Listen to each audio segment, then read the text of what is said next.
Assalamualaikum warahmatullahi wabarakatuh.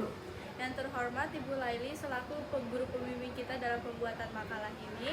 Pada kesempatan kali ini kami akan menjelaskan tentang isi makalah kami.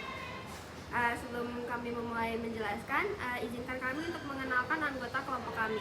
Pertama, saya Nabila Aisyah Fania Putri, absen 27. Saya Tanita Lakisha, absen 35. Saya Laili Rahman, absen 15. Saya Alfia Kecaya Putri, absen 3. Saya Ahmad Bariparadi, absen 2. Dan ada satu teman kami yaitu Abdul Jalil Firdaus yang berhalangan hadir hari ini, absen 1. Selamat menyaksikan.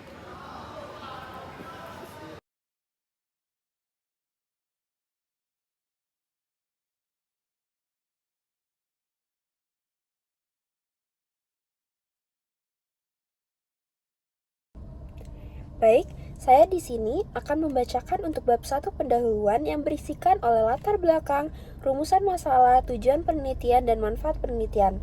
Yang pertama saya akan membacakan latar belakang, yaitu perekonomian terbentuk dari interaksi individu dalam menggunakan sumber daya yang terbatas. Kemiskinan adalah tantangan sosial besar yang memengaruhi kesejahteraan fisik dan mental, terutama pada kalangan remaja. Masa remaja ini adalah fase yang krusial, dan dalam kemiskinan remaja menghadapi tekanan-tekanan seperti ketidakpastian ekonomi, keterbatasannya pendidikan, dan lingkungan tinggal yang kurang mendukung, dan kurangnya layanan kesehatan yang memadai. Memahami dampak kemiskinan pada kesehatan mental remaja ini tuh sangat penting untuk merancang perubahan dan kebijakan yang adil demi memberdayakan serta melindungi anak dan remaja dari siklus kemiskinan dan masalah psikologis yang ditimbulkan.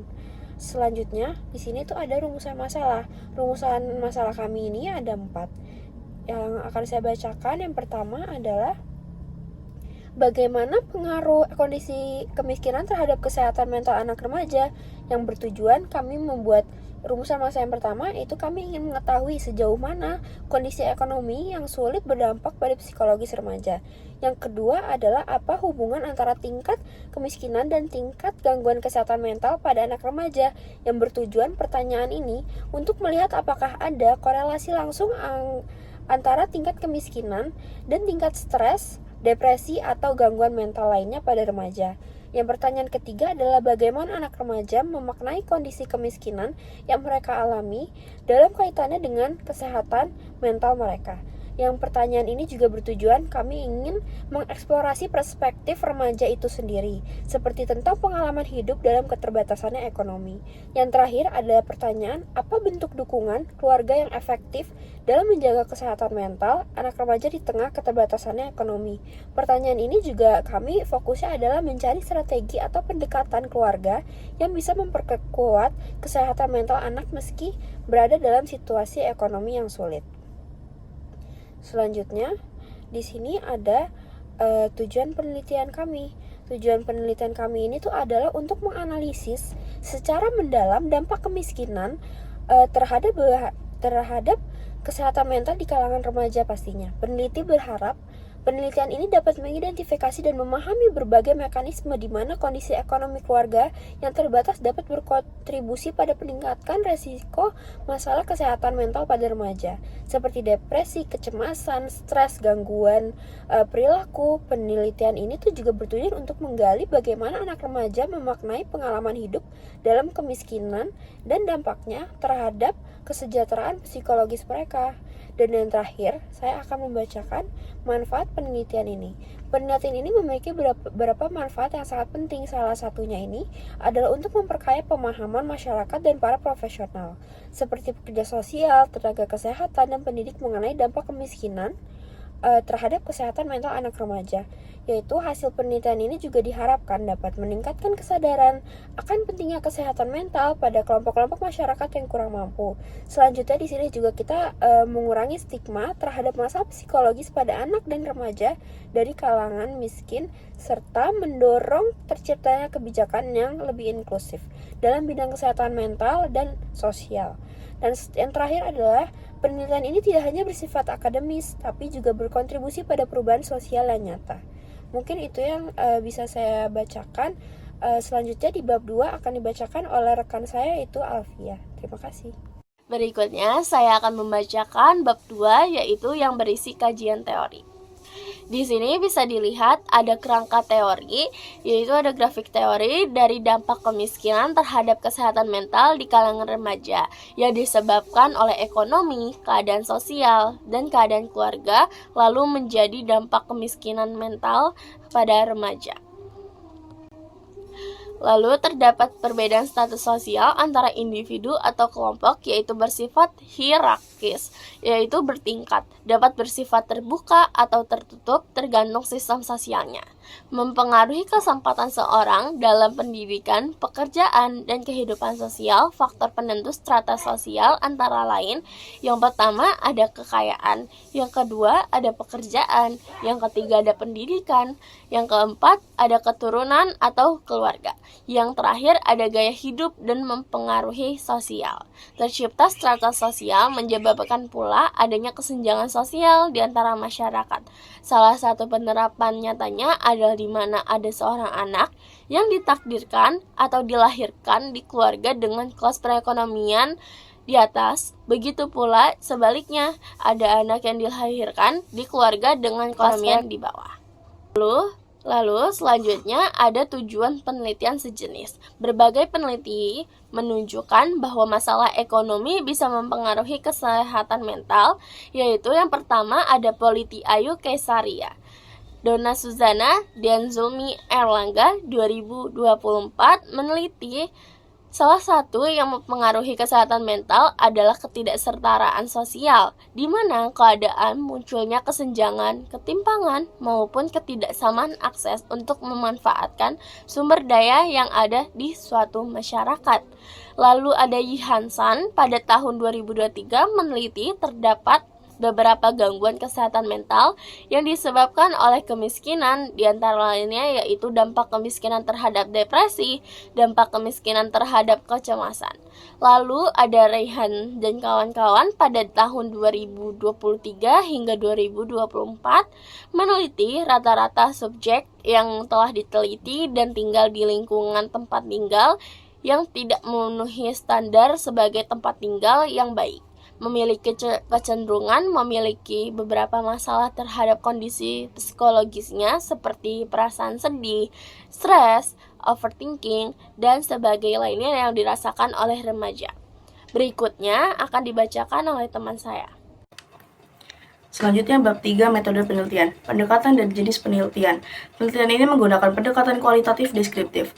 Pendekatan kualitatif dipilih karena sesuai untuk menggali dan memahami secara mendalam pengalaman, pandangan, serta kondisi remaja yang terdampak kemiskinan, khususnya terkait dengan aspek kesehatan fisik dan mental mereka. Jenis penelitian ini adalah studi kasus yang bertujuan untuk memberikan gambaran rinci secara menyeluruh mengenai kondisi kesehatan remaja yang hidup dalam lingkungan ekonomi rendah. Dengan demikian, hasil penelitian diharapkan dapat memberikan wawasan yang lebih mendalam bagi pihak-pihak yang berkepentingan, seperti lembaga pendidikan, pemerintah, maupun organisasi sosial yang peduli terhadap kesehatan dan kesejahteraan remaja. Selanjutnya yaitu lokasi dan waktu penelitian. Penelitian ini dilakukan yaitu di SMA KN 8 Jakarta, Jalan Pejaten Raya, RT 6 RW 6, Pasar Minggu, Kota Jakarta Selatan 12510. Penelitian ini dilaksanakan dari bulan April hingga Juni 2025. Selanjutnya yaitu populasi dan sampel. Populasi dalam penelitian ini adalah siswa sekolah berusia 17 tahun yang dimana ia mengetahui dan paham betul tentang informasi dampak kemiskinan terhadap kesehatan mental di kalangan remaja. Sampel dalam studi ini diambil dengan menerapkan teknik pemilihan sampel yang dilakukan secara sengaja berdasarkan kriteria tertentu. Kriteria diterapkan untuk pemilihan sampel mencakup remaja usia 17 tahun, bersedia untuk diwawancarai dan dapat menggambarkan pengalaman mereka dengan lisan. Jumlah sampel yang diambil berkisar sebanyak 1 orang, disesuaikan dengan kebutuhan data, mengacu pada prinsip saturasi data, yaitu proses pengumpulan data dihentikan saat informasi yang diterima mulai berulang dan tidak memberikan pemahaman baru. Selanjutnya yaitu teknik pengumpulan data. Pada penelitian ini menggunakan teknik pengumpulan data dengan melakukan observasi dalam penelitian merupakan metode pengumpulan data yang melibatkan pengamatan secara langsung terhadap suatu fenomena, perilaku, atau kondisi dalam konteks penelitian. Wawancara digunakan sebagai teknik pengumpulan data ketika peneliti ingin melakukan studi pendahuluan untuk menemukan permasalahan yang diteliti. Dan studi dokumen dalam penelitian merujuk pada proses sistematis pengumpulan, penyimpanan, dan pengelolaan. berbagai jenis materi atau bukti yang relevan dengan topik penelitian untuk mendapat data pendukung. Teknik analisis data. Kita menggunakan teknik analisis naratif atau naratif analisis dalam penelitian tentang dampak kemiskinan terhadap kesehatan mental remaja. Analisis naratif dapat digunakan untuk memahami alur cerita remaja tentang bagaimana kemiskinan telah mempengaruhi perasaan, pikiran, dan perilaku mereka. Peneliti dapat menganalisis struktur narasi, tokoh-tokoh yang muncul, konflik yang dihadapi, dan resolusi yang dicari untuk mendapatkan wawasan tentang pengalaman subjektif dan makna yang diberikan remaja terhadap situasi mereka. Baik, izinkan saya mengambil alih. Selanjutnya adalah bab 4 yang merupakan hasil penelitian dan pembahasan. Bab ini berisi paparan temuan lapangan yang penulis peroleh melalui teknik wawancara dan dokumentasi, serta hasil analisis data yang telah dilakukan secara kualitatif. Sebagaimana yang telah dijelaskan pada bab sebelumnya, pendekatan penelitian yang penulis gunakan adalah pendekatan kualitatif dengan metode studi kasus. Fokus penelitian diarahkan pada seorang remaja yang mengalami langsung dampak kemiskinan dalam kehidupan sehari-hari. Penelitian ini bertujuan untuk memahami bagaimana kemiskinan mempengaruhi kondisi psikologis dan kesehatan mental remaja secara lebih mendalam. Dalam proses pengumpulan data, penulis menyusun daftar pertanyaan wawancara berdasarkan unsur-unsur kredibilitas, lalu melakukan wawancara langsung dengan informan selama wawancara. Penulis juga melakukan dokumentasi sebagai data pendukung. Setelah itu, data dari hasil wawancara penulis transkrip kemudian dianalisis secara menyeluruh untuk melihat pola-pola pengalaman dan perasaan yang muncul. Hasil wawancara menunjukkan bahwa kemiskinan berdampak signifikan terhadap kondisi mental remaja.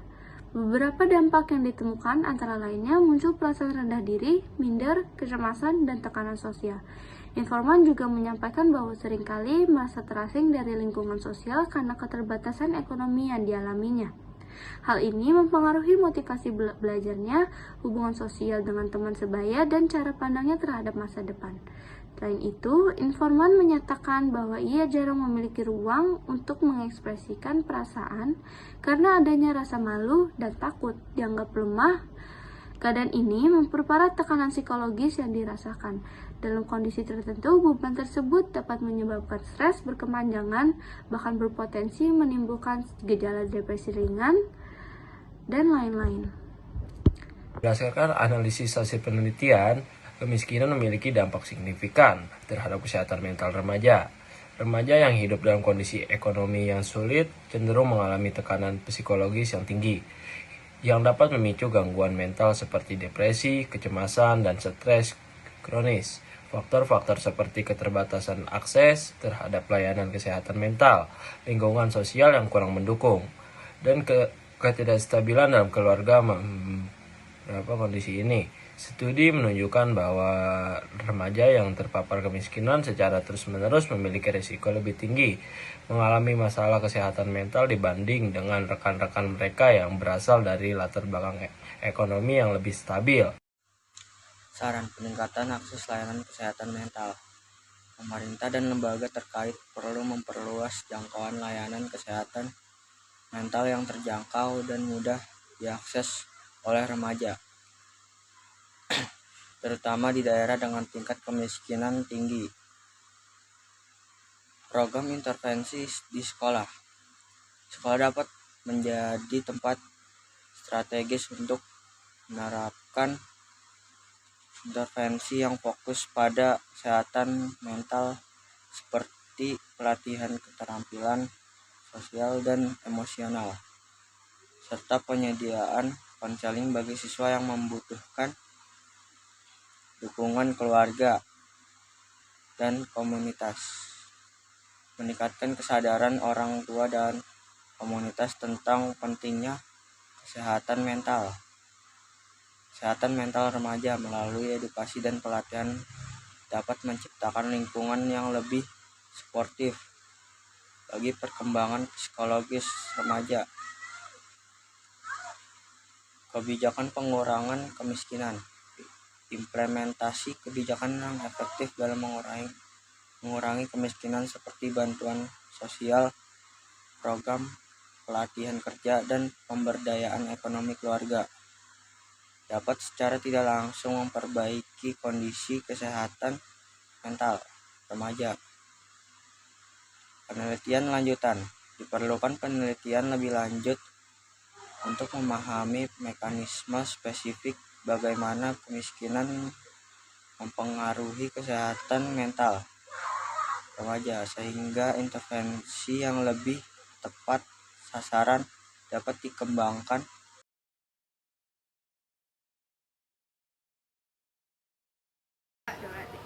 Sekian paparan dari kami, kurang lebihnya mohon maaf. Wassalamualaikum warahmatullahi wabarakatuh. Terima kasih sudah menyaksikan.